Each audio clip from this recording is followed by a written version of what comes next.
as here in Washington, D.C., the process of honoring, remembering, and in a bipartisan way, assembling here in Washington to pay tribute to the 39th President of the United States. To summarize the day right now, as you can see, in the Capitol Rotunda, former President Carter is lying in state, a military guard of honor around him.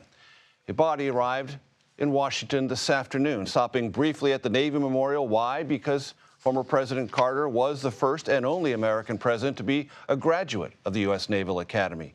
Later this evening and all day tomorrow, the general public will be allowed into the Capitol Rotunda to pay their respects. And just a short time ago, lawmakers, both parties, took part in a memorial for former President Carter. Carter's funeral service, as Nora just mentioned, as she closed out the CBS News special report, will be held Thursday at the National Cathedral before his remains are flown back to Georgia for burial. I want to start tonight with Meghan Hays and Maura Gillespie. Meghan served as Director of Message Planning for the Biden administration. Maura previously served as an advisor to former House Speaker John Boehner and former Congressman Adam Kinzinger. Meghan, let me just start with you, and Maura, I'll ask you the same question. Global thoughts on President Carter and post-President Carter?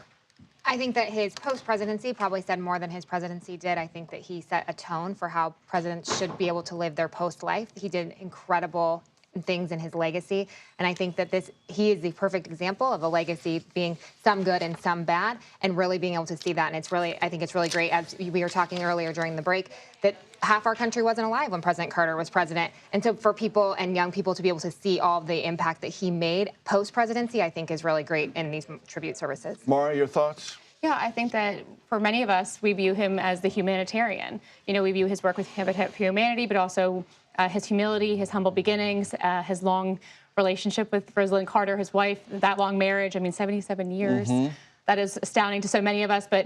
And so I think we view it in that lens, but we would be remiss not to look at his legacy as president and those first years before he really built his legacy of humanitarian legacy. You know, he was interfering in ways, you know, post-presidency with foreign affairs and making life difficult for George H.W. Bush and getting involved in foreign matters. And so there is that part of his legacy that we can't necessarily forget. But in a moment like today, we look at the humanitarian and the life overall of Jimmy Carter. Meghan and Maura, I also want you to evaluate former President Carter in this sense, because I do believe he is an important first in our modern political orientation toward the presidency. The first true outsider who ran as an identified outsider, who was not, in his words, tainted by too much experience in Washington or the shell game of Washington or the give and take in Washington. He was not the first. He began an entire process of people campaigning for the presidency as outsiders. The only exception to that is George Herbert Walker Bush. Every other one, even Ronald Reagan ran as a kind of outsider. Bill Clinton ran as an outsider. Certainly Barack Obama did. George W. Bush did.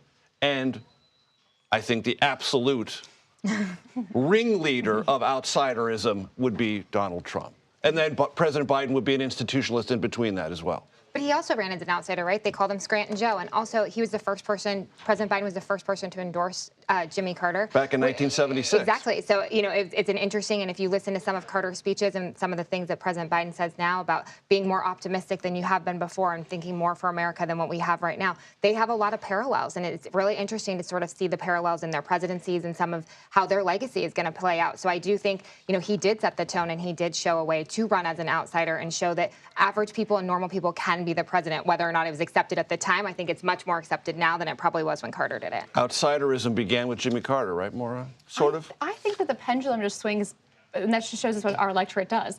There was all the Nixon drama. And so looking at an outsider was, we need to get away from the establishment and what's happening in D.C., let's get an outsider. And then the pendulum swung back, right? And we saw it happen with Trump and then Biden. And so, yes, if he ran as Scranton Joe, but reality was that we had an outsider who did not do the best job. And in both situations, they wanted to go for somebody who had a little more meat behind them, if you will. And so I think that there is this idea that we wanted a little more stability at a certain time of our history. And that's what we chose who we chose. And if we weren't happy with certain aspects, like the economy or whatever it may have been, then we chose somebody else based on those issues. It comes back down just to issues and what's happening in the United States at that moment or in the world at that moment. It's not necessarily always the person themselves. Meghan, Exactly. It struck me that this may be one of the last times we see formal public remarks from Vice President Kamala Harris before the exiting of the Biden administration, the Biden-Harris administration.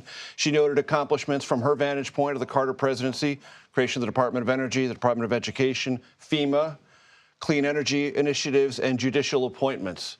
For most Democrats, looking back on Jimmy Carter, are those the greatest hits?